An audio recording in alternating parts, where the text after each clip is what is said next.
तो दोस्तों, आज मैं आपको एक हॉरर कहानी सुनाने जा रहा हूँ जिसमें ब्लैक मैजिक, वुडू डॉल और आत्माओं को दिखाया गया है। इस कहानी का नाम है सेवन जी। कहानी की शुरुआत चेन्नई शहर से होती है, जहाँ राजीव, उसकी पत्नी वर्षा और उनके बेटे राहुल को दिखाया गया है। राजीव ने हाल ही में एक नया अपार्टमेंट खरीदा है जिसमें वह आज अपने परिवार के साथ शिफ्ट हो रहा है। इस अपार्टमेंट का नाम 7G मंजुला हाउस है। वर्षा को यह अपार्टमेंट पहली नज़र में ही बहुत पसंद आता है और वह इसे देखकर बेहद खुश होती है। उसे लगता है कि यह घर उनके परिवार के लिए एक नई शुरुआत का प्रतीक है। वह अपनी पड़ोसन गीता और उसके पति से मिलने जाती है और उनसे गर्मजोशी से बातचीत करती है। शाम को घर की नई शुरुआत का जश्न मनाने के लिए राजीव और वर्षा अपने दोस्तों के लिए एक शानदार पार्टी रखते हैं। इस पार्टी में निशा नाम की एक लड़की भी आती है जो राजीव के साथ काम करती है। लेकिन कहानी में ट्विस्ट ये है कि निशा राजीव के प्रति जुनूनी है। वह उसे किसी भी कीमत पर पाना चाहती है, चाहे इसके लिए उसे किसी भी हद तक क्यों न जाना पड़े। उसे इस बात से कोई फर्क नहीं पड़ता कि राजीव शादीशुदा है। निशा वर्षा से इतनी जलती है कि वह उनकी खुशियों को बर्दाश्त नहीं कर पाती। पार्टी के दौरान निशा राजीव के साथ छिपे हुए इरादों से हल्का फुल्का फ्लर्ट करने की कोशिश करती है, लेकिन राजीव अपनी पत्नी के प्रति पूरी तरह वफादार और सम्मानजनक रहता है, जिससे निशा अंदर ही अंदर और अधिक जलन महसूस करती है। थोड़ी देर बाद निशा एक बहाना बनाकर राहुल के साथ घर के अंदर चली जाती है। वहाँ वह चालाकी से राहुल के बाल चुपके से निकालकर एक वुडू डॉल में लगाती है और गुप्त रूप से एक खतरनाक रिचुअल अनुष्ठान करती है। उसकी आंखों में एक अजीब सी चमक और चेहरे पर खतरनाक इरादों का भाव नजर आता है। रिचुअल पूरा करने के बाद वह वुडू डॉल को किचन के एटिक छत के ऊपर की जगह में छिपा देती है। वर्षा जब किचन में आती है तो उसे वहां कुछ अजीब सा महसूस होता है। किचन में रखी हुई चेयर जिस पर निशा चढ़कर एटिक खोला था, उसे देखकर वर्षा के मन में एक अनजाना डर और बेचैनी होने लगती है। इसके बाद हम देखते हैं कि निशा घर के बाहर नेम प्लेट पर कुछ काला जादू करते हुए दिखाई देती है। पड़ोसन गीता इसे देखती है और उसका चेहरा डर से सफ़ेद पड़ जाता है। वह जल्दी से अपने घर के अंदर भाग जाती है, लेकिन उसकी आंखों में चिंता और भय साफ झलकता है।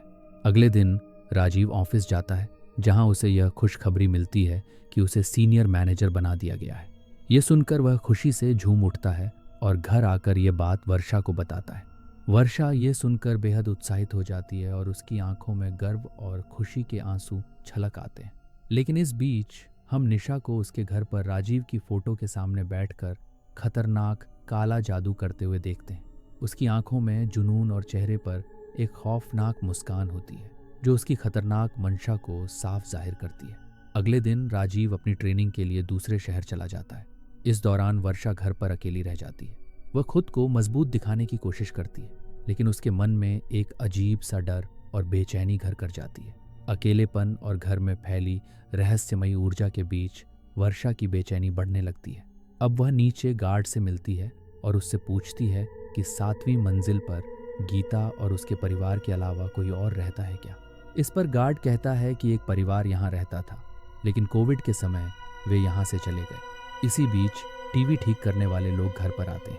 वर्षा उनसे मुख्य दरवाजे पर उसके और राजीव के नाम की नेम प्लेट लगाने के लिए कहती है, लेकिन जब वे दीवार पर ड्रिल करने की कोशिश करते हैं तो ड्रिल मशीन टूट जाती है, जो कि बहुत ही चौंकाने वाली बात थी।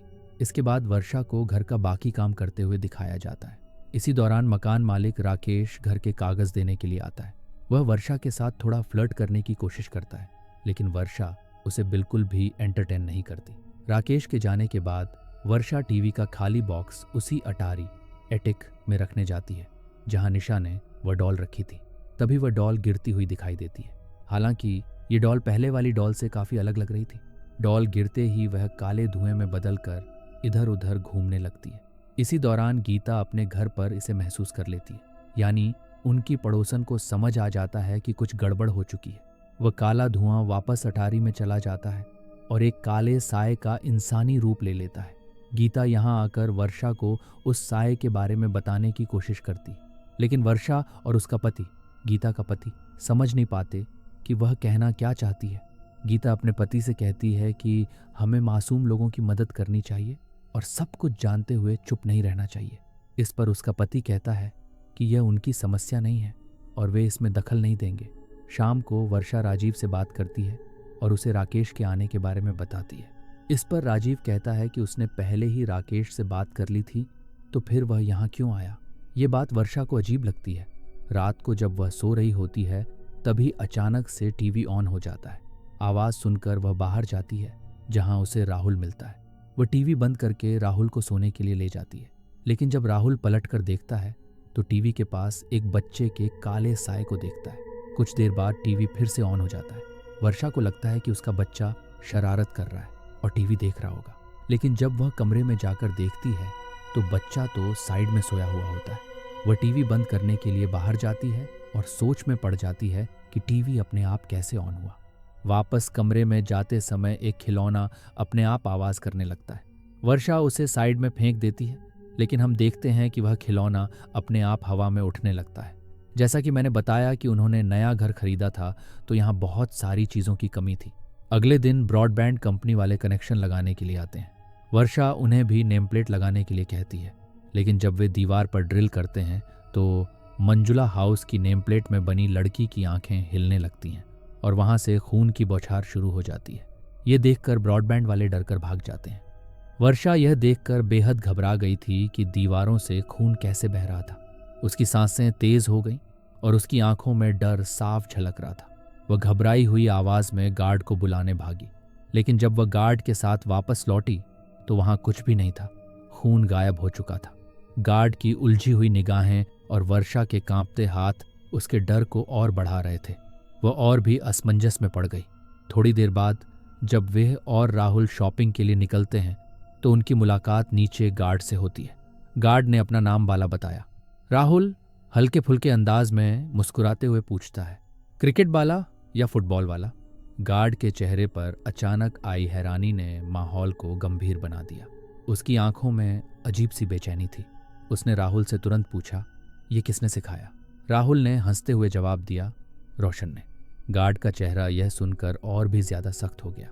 ऐसा लगा जैसे कोई भयानक राज उसकी आंखों के पीछे छिपा हो। शॉपिंग से लौटने के बाद जैसे ही वे घर पहुंचे, उनके दरवाजे पर एक सेल्समैन आया। उसने थोड़ी हिचकिचाहट के साथ कहा कि किसी महिला ने 2 ड्राइंग बुक्स खरीदी थी और उसे 500 का नोट दिया था। वह छुट्टे लौटाने आया था। वर्षा का चेहरा सुनते ही फीका पड़ गया। उसने तुरंत जवाब दिया, लेकिन मैंने तो कोई किताब खरीदी ही नहीं। उसने अपने बैग की तलाशी ली और पाया कि उसमें से 500 का नोट गायब था। ये देखकर उसके दिल की धड़कन तेज हो गई। उसे बेचैनी महसूस होने लगी। इस रहस्य को सुलझाने के लिए वह गार्ड के साथ सीसीटीवी कैमरा चेक करने गई। रिकॉर्डिंग में उसने देखा कि एक महिला का हाथ नोट दे रहा था, लेकिन चेहरा कहीं नजर नहीं आ रहा था। जैसे ही वर्षा ने रिकॉर्डिंग में आगे देखा, उसके होश उड़ गए। स्क्रीन पर पूरे घर में धुआं फैला हुआ था, लेकिन यह घर उसका नहीं लग रहा था। वहां के फर्नीचर और चीजों को देखकर उसकी आंखों में डर और असमंजस और गहराने लगा। तभी अचानक स्क्रीन पर एक काला साया तेजी से हिलता हुआ दिखा। उसका दिल जोर से धड़कने लगा। डर के मारे उसकी चीख निकल पड़ी और वह एक झटके में जाग गई। लेकिन जैसे ही वह जागकर बाहर आई, उसने देखा कि फर्श पर वही काला साया मौजूद था। उसकी रीढ़ में एक ठंडक सी दौड़ गई। उसके पैरों ने जैसे जमीन छोड़ दी हो। डर के मारे वह तेजी से कमरे के अंदर भागी और दरवाजा बंद कर लिया। अंदर से उसे लगता रहा कि घर के अंदर कोई परछाई घूम रही है। उसकी आंखों में डर और बेचैनी भर गई थी।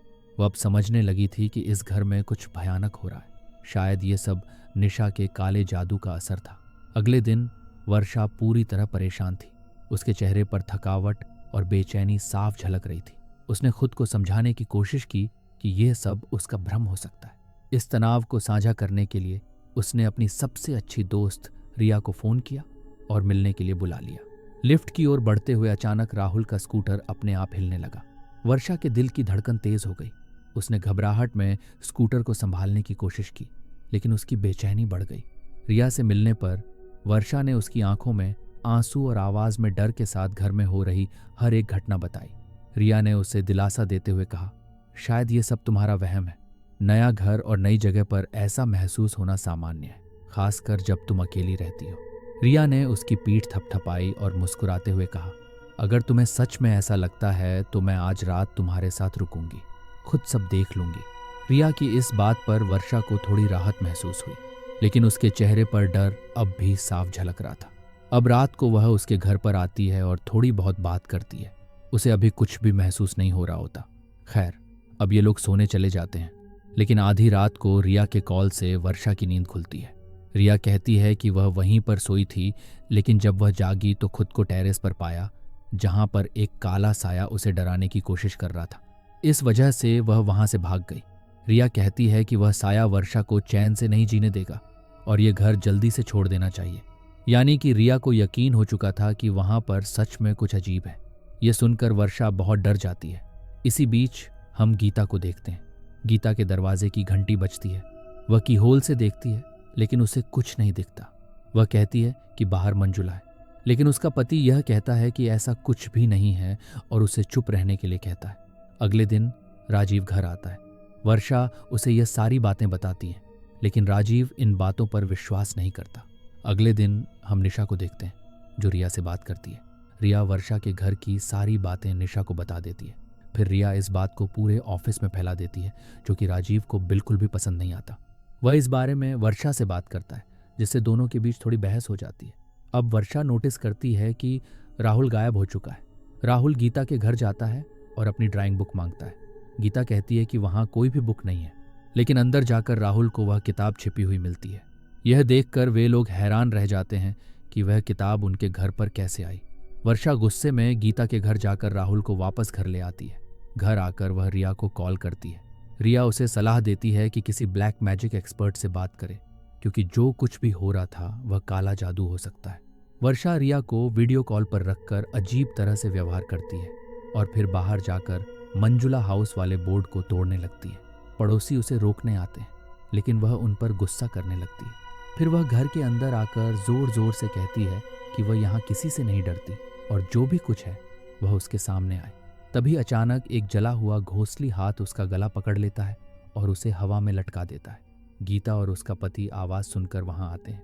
वर्षा को देखकर वे परेशान हो जाते हैं और कहते हैं, मंजुला, ऐसा मत करो, उसे छोड़ दो, वह मासूम है। इसके बाद वर्षा गीता से पूछती है कि उन्होंने मंजुला शब्द क्यों कहा। इसका मतलब है कि वे सब कुछ जानते थे लेकिन चुप रहे। वह कहती है कि अगर उनकी अपनी बेटी के साथ ऐसा होता तो वे क्या करते।